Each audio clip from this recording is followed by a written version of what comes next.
வண்ணார் சமுதாயத்தில் ஒரு 50,000 ரூபாய்க்கு மேலே சம்பாதிக்கக்கூடிய ஒரு மணமகள் ஒரு நல்ல கம்பெனியில் வேலை பார்க்குறாங்க. இவங்க வண்ணார் சமுதாயம் அப்படிங்கும்போது தமிழகத்தில் ஒரு சில இடங்களில் தான் இருக்கிறார்கள். இருந்தாலும் அவர்கள் அதே சமுதாயத்தில் தான் வேணும்னு நினைக்கிறாங்க. அது அவங்களுடைய எதிர்பார்ப்பு. அது நம்ம ஒன்றும் சொல்லக்கூடாது. இப்போ பார்த்திங்கன்னா இந்த மாப்பிள்ளை பார்த்திங்கன்னா 35 வயசு ஆகுது. ஏன்னா ஒருவருடைய அனுமதி இல்லாமல் எல்லாவரையும் நான் சொல்ல முடியாது. இதை நீங்கள் புரிஞ்சுக்கோங்க, கொஞ்சம் கவனமாக கேட்டிங்கன்னா கொஞ்சம் நல்லாயிருக்கும். அதாவது இவருக்கு மறுமணம், சரிங்களா? மறுமணம் நல்லா தெளிவாக கேட்டுக்கோங்க. ஏன்னா இவர் வேணும் அப்படின்னு நினச்சிங்கன்னா இவருடைய ஐடி நம்பர் சொல்கிறேன், நீங்கள் நீங்கள் தெரிஞ்சுக்கோங்க. வண்ணார் சமுதாயத்தில் இவர் பாண்டியர் வண்ணார், ஆனால் வண்ணார் சமுதாயத்தில் எதுவாக இருந்தாலும் பரவாயில்ல அப்படின்னு சொல்லியிருக்கிறாப்புல. இவர் பார்த்திங்கன்னா பொது நிறம், லட்சணம், நல்ல குணம், உயரம் நல்லா 5 அடி இருப்பாங்க. இப்போ இவங்க என்ன டிப்ளமோ சிவில் இன்ஜினியர் முடிச்சிருக்கிறாங்க. இப்போ இவங்க பார்த்திங்கன்னா ஒரு ப்ரைவேட் கம்பெனியில் பார்த்திங்கன்னா மதுரையிலேருந்து தூத்துக்குடி வரைக்கும் பார்த்திங்கன்னா அவங்க தமிழகம் முழுவதும் ஒரு ஏஜெண்டாக இருக்கிறாங்க. அதாவது இவங்க இதுக்கு ஒரு மேனேஜர் லெவலில் ஒரு நல்ல போஸ்டிங்கில் இருக்கிறாங்க. இவருக்கு பார்த்திங்கன்னா 50,000 ரூபாய்க்கு மேலே சம்பளம் வாங்குகிறாங்க. என்ன சொந்த வீடு, வசதி வாய்ப்பு எல்லாமே நல்லா இருக்குது. பாசக்கார தம்பி ஒருத்தர் இருக்கிறாரு, அவர் நல்லா நம்ம கூட பேசுகிறாரு. என்ன 2 பேர் தான், அண்ணன் தம்பி 2 பேர் தான். 2 பேருமே பார்த்திங்கன்னா தான் கூட பிறந்த அண்ணனுக்காக தம்பி அவளை தம்பியும் அப்பாவும் என்கிட்ட பேசும்பொழுது அவங்களுடைய நல்ல மனதை நான் புரிய நிலையில் நான் இருந்தேன். அதனால தான் இந்த வீடியோவை போடுறேன்.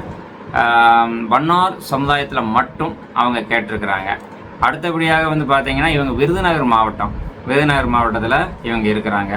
இவங்களுக்கு என்ன எதிர்பார்க்குறாங்கன்னா இதே இனத்தில் இருந்தால் கொஞ்சம் நல்லா இருக்கும். ஏன்னா அவங்க கொஞ்சம் கௌரவமான குடும்பம், நல்ல சொந்த வீடு, வசதி வாய்ப்பு எல்லாமே இருக்குது. இதை ஏன் இதை அவங்க ஏன்னா அவங்களுக்கு ஒரு குழந்தை வேறு உண்டு. அவங்களுக்கு ஒரு பெண் குழந்தை வேறு 10 வயசில் இருக்குது. ஏன்னா முதல் மனைவி என்ன அப்படின்னு கேட்டிங்கன்னா இதை நம்ம தெளிவாக சொல்லக்கூடிய ஒரு கட்டாயத்தில் நம்ம இருக்கிறோம். முதல் மனைவி நல்ல அருமையான குணம். ஏன்னா நீங்கள் வீடியோவில் நம்ம தெளிவாக சொல்லிட்டோம்னா நேரில் நம்ம கேட்க வேண்டியது இல்லை, சரிண்ணா? இது ஏன் இதை சொல்லுதான் அப்படின்னா நான் 90% இல்லை 100% உண்மை மட்டும் சொல்கிறேன். அதாவது இந்த இப்போ இவருடைய மனைவி இறந்தாங்க இல்லையா, ஒவ்வொருத்தரும் எப்படி இறந்தாங்க அப்படிங்கிறது தெரியணும். அதனால் இவங்களுடைய மனைவி உறவினர்கள் இருக்கிறாங்க இல்லையா, உறவினர்கள் பார்த்திங்கன்னா அதாவது வீட்டுக்கு போயிருப்பாங்க. அப்படி வரும்பொழுது நம்ம இப்போ என்ன பண்ணுவோம், சொந்த பந்தங்களில் நம்ம செல் நம்பர் கொடுப்போம். ஃப்ரீயாக இருக்கிற நேரத்தில் என்ன செய்யுங்க ஏசிங்க பேசுவோம்.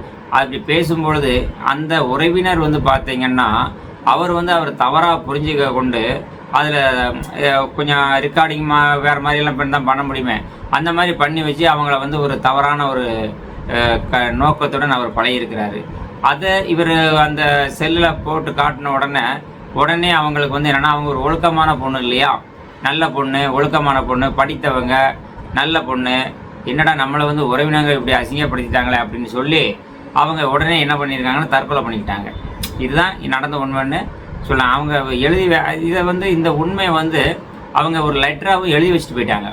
எழுதி வச்சுட்டு அந்த நபர் மேலே இவங்க கம்ப்ளைண்ட்டும் கொடுத்து இப்போ அது கேஸு ஆகி அது ஒரு வழி போயிட்டு இருக்குதுன்னு வச்சுக்கோங்களேன். இது எதற்காக சொல்கிறோம்னா உறவுகளே, சொந்தங்களோ பந்தங்களோ இன்றைக்கி பார்த்திங்கன்னா நெருங்கிய சொந்தங்கள் தான் நமக்கு இன்றைக்கி ஆபத்து. அதனால பெண்கள் எப்படி இருக்கணும்னா பொதுவாக இன்னைக்குள்ள காலங்களில் செல்ஃபோனை கொஞ்சம் அவாய்ட் பண்ணுறது நல்லது. ஏன்னா நம்ம எல்லோரும் பேசுகிறது, ஃபோட்டோ அனுப்புறது இன்னைக்கு நம்ம ரொம்ப ஜாக்கிரமாக வச்சுக்கணும். நிறைய பேர் பார்த்திங்கன்னா டிபியில் நம்ம படத்தை வைப்போம், நம்மளுடைய செல்லில் ஸ்டேட்டஸ் வைப்போம். நான்லாம் என் படத்தை வைக்கக்கூட கிடையாது. ஏன்னா நான் என்னுடைய படத்தை ஏன் வைக்கணும் அப்படின்னு. சில பேர் நீங்கள் ஒரு இதுக்காக வைக்கிறீங்க, அது நிறைய பிரச்சனைகள் முடியுது. அதனால் நான் இதை ஏன்னா பட்டும் படாமல் தான் சொல்லியிருக்கிறேன். உண்மையிலேயே இந்த மணமகன் அவர் மணமகனை விட மணமகனுடைய பெற்றோர், அவர் அப்பா, அவருடைய தம்பியெல்லாம் பார்க்கும்பொழுது எனக்கே கொஞ்சம் மனசு கொஞ்சம் இதாக இருக்குது. அவர் அப்பெல்லாம் பேசும்போது பார்த்திங்கன்னா அந்த மருமகளை நினச்சி எனக்கு அது ஒரு மகா அப்படின்னு சொல்லி அவர் கண் கலங்கி அழுகிறார். அது சொல்லும் போதே அழுக வருது. ஒரு நல்ல மனிதர்களுக்கு, இரக்க குணமுள்ளவர்களுக்கு தான் அந்த கண்ணீரெல்லாம் வரும் என்ன. அதனால ஒரு சில பேர்களுக்கு நீங்கள் பெண் வீடு பார்க்கும்போதும் மாப்பிள்ளை வீடு பார்க்கும்போதும் அக்கம் பக்கத்தில் ஒரு சிலவர்கள் பார்த்தீங்கன்னா ஊதி கெடுப்பாங்கன்னு சொல்லுவாங்க பார்த்தீங்களா, 1னா 10 என்று. அது மாதிரி தான் இருக்குது. அப்போ நீங்கள் எந்த ஒரு விஷயமாக இருந்தாலும் சம்பந்தப்பட்டவர்கள் நேரடியாக நீங்கள் கேட்கும்பொழுது அதற்கான தீர்வு கிடைக்கும். 3வது நபர்களிடம் கிடைக்கும் பொழுது அது ஊதி பெரியதாகி ஒன்றும் இல்லாமல் போய்விடும் அளவுக்கு செய்து விடுவார்கள் என்பதை நான் இதன் மூலயமா தெரிவித்துக் கொள்கிறேன். மேலும் இன்னும் ஒரு விஷயத்தை நீங்கள் தெரிந்து கொள்ளுங்கள். இந்த மணமகன் விருப்பம் உள்ளவர்களுக்கு நீங்கள் அங்கே இருந்து எனக்கு ஃபோன் மூலியமாகவே நீங்கள் தொடர்பு கொண்டீங்கன்னா கான்டாக்ட் நம்பர் தர்றேன். இதை ஏன் நான் சொல்கிறேன் அப்படின்னா, ஒரு சில பேர்களுக்கு எனக்கு எப்படியாவது முடிந்தால் சரிதான் அப்படி என்று சொல்லிவிடுவேன். பெண் வீட்டுக்காரர்கள் இருந்தாலும் சரி, ஆண் வீட்டுக்காரர்கள் இருந்தாலும் சரி, நீங்கள் கொடுக்குறத வாங்கி கொண்டு தான் நான் இந்த சேவையை நான் செய்கிறேன். சில பேர் கமெண்ட்ஸில் போடுறீங்க, சார் இலவசம் சேவைன்னு சொல்கிறீங்களே, எதுக்கு சார் காசு கேட்குறீங்க? நான் இலவசம்னு எங்கேயுமே சொல்லலை. பதிவு கட்டணம் இந்த மாதிரி சொல்கிறேன். பதிவு கட்டணம் இவ்வளோலாம் இருக்குது, அதை உங்களால் முடிஞ்சதை கேட்டுங்கன்னு தான் சொல்கிறேன். ஏன்னா நானும் இத்தனை பேருக்கு சேலரி கொடுக்கணும், வாடகை கொடுக்கணும் இல்லையா, அதனால தான் திரும்ப திரும்ப எல்லா வீடியோலையும் எனக்கு சொல்லக்கூடிய விஷயந்தான். அதனால நேரில் கூட வாங்க, பார்த்தீங்கன்னா உங்களுக்கு தெரியும். இன்னொரு விஷயம் என்னென்னு கேட்டிங்கன்னா, எல்லோருக்கும் ஒரே நேரத்தில் சீக்கிரமாக முடிக்க முடியாத சூழ்நிலையை நான் இருக்கிறேன். அடுத்தபடியாக பார்த்தீங்கன்னா, நேரத்தெல்லாம் பணமே ஒருத்தர் கட்டலை, ஆஃபீஸில் ஃபோன் பண்ணி நான் பணம் கட்டியிருக்கேன், எனக்கு நீங்கள் அனுப்புங்க அப்படிங்கிறாரு. உள்ள சிஸ்டத்தில் போட்டு பார்த்தா பணம் வராது. பணம் கட்டினா தான் பிரிண்டே வெளியே வரும். அந்த மாதிரி நம்ம செட் பண்ணி வச்சுருக்கிறதுனால தயவு செய்து யாரும் தவறாக நினைக்க வேண்டாம். உங்களுக்கு விருப்பம் இருப்பவர்கள் மட்டுமே இதில் நீங்கள் இணைந்து பதிவு செய்து பயன்பெறலாம். நான் மீண்டும் மீண்டும் சொல்லுவது என்னென்னா, பெண் வீட்டுக்காரர்களாக இருந்தாலும் சரி, மாப்பிள்ளை வீட்டுக்காரராக இருந்தாலும் சரி, உங்களால் முடிந்தது, என்னால் ஒரு 1000 ரூபா தான் கட்ட முடியுமா 1000 ரூபா கட்டுங்க, தப்பே இல்லை. 500 ரூபா தான் கட்ட முடியுமா 500 ரூபா கட்டுங்க, தப்பு கிடையாது. என்ன அதனால் கொஞ்சம் பொறுமையாக இருந்து நம்ம இதெல்லாம் நல்ல காரியங்களை செய்யணும். ஒரு நாளைக்கு என் கூட இங்கே இருந்து பார்த்தீங்கன்னா தெரியும், ஒரு நாளைக்கு பல திருமணங்களை நான் முடித்து வைக்கிறேன். நான் பொய் சொல்வது கிடையாது, ஃப்ராட் செய்வது கிடையாது, ஏமாற்றுவது கிடையாது, யாரிடையும் 50,000 1,00,000 என்று நான் கேட்பது கிடையாது. ஆனால் 50,000 1,00,000 நீங்கள் முடிச்சு கொடுத்தா தருவோம்னு சொல்கிற வாக்குறுதியை வச்சு தான் நான் கேட்குறேன். அதனால் தயவு செய்து நான் சொல்லக்கூடியது அத்தனையும் உண்மை. அதனால் ஒரு சில பேர் தவறான கமாண்ட் போடுறாங்க.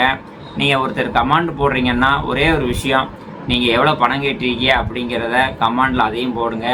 அதே சமயத்தில் எத்தனை பயோடேட்டா அனுப்பியிருக்குங்கன்னு பார்த்துக்குங்க. ஏன்னா ஒரு விஷயம், ஒரு சிலருக்கு கொஞ்சம் லேட் ஆகும், தப்பு கிடையாது. நான் தான் உங்களுக்கு ஃபோன் பண்ணேன், 10,000 5,000 கட்டுற ஆளுக்கு தான் உடனே நம்பர் கொடுத்துட்றேனே, நீங்களே பேசிக்கோங்கன்னு சொல்லி.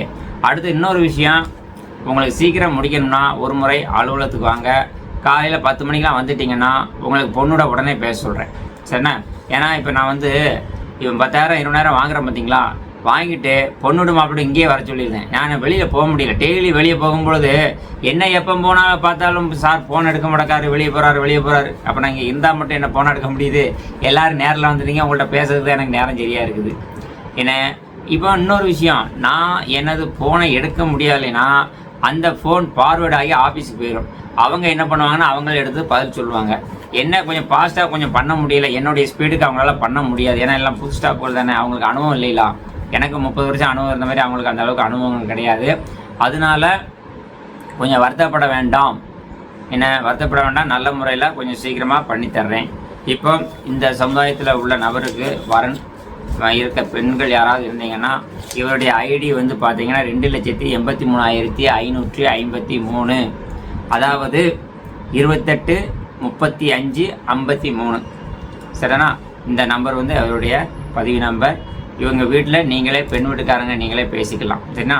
எனக்கு நீங்கள் செய்யக்கூடியது, பெண் வீட்டுக்காரர்கள் நீங்கள் என்ன செய்யணும் அப்படின்னு கேட்டிங்கன்னா, உங்களுடைய பெண்ணுடைய ஃபோட்டோ, ஜாதகம், பயோடேட்டா பேர், படிப்பு, வயசு, வேலை, வருமானம், இது எல்லாத்தையும் எழுதி என்னுடைய வாட்ஸ்அப்புக்கு அனுப்பிவிட்டு இந்த பையன் விவரம் எனக்கு அனுப்பி வைங்க.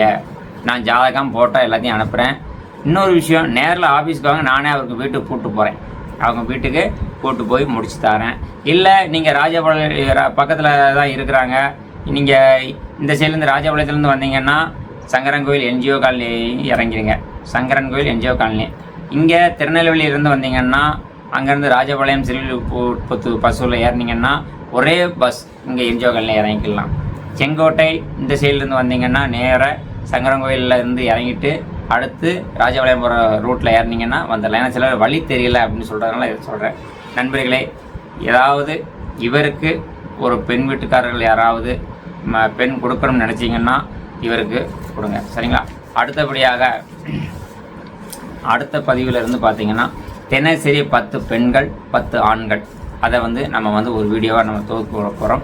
அதில் எது பிடிச்சிருக்குன்னு பாருங்கள், நான் தரேன். சரிங்களா? இவருக்கு ஒரு நல்ல மனைவி அமைய வாழ்த்துக்கள். சப்ஸ்கிரைப் நீங்கள் நிறையா பண்ணுறதுனால நான் சொல்ல வேண்டியதில்லை. அந்த கை மாதிரி இருக்கக்கூடிய இடத்துல வந்து பார்த்தீங்கன்னா ஒரு லைக் பண்ணிக்கோங்க. அப்போ தான் நீங்கள் இந்த வீடியோ பார்த்துருக்கீங்க அப்படின்னு தெரியும். நீங்கள் எவ்வளோ பேர் பண்ணுறீங்க அப்படிங்கிறனால தெரியும் இல்லையா? பார்த்துருக்க எல்லாருமே அதை ஒரு லைக் பண்ணிடுங்க. இந்த வீடியோ வேறு ஏதாவது சமுதாய மக்கள் இருந்தாங்கன்னா அவங்களுக்கு ஃபார்வர்டு பண்ணிடுங்க. சரிங்களா? நன்றி, வணக்கம்.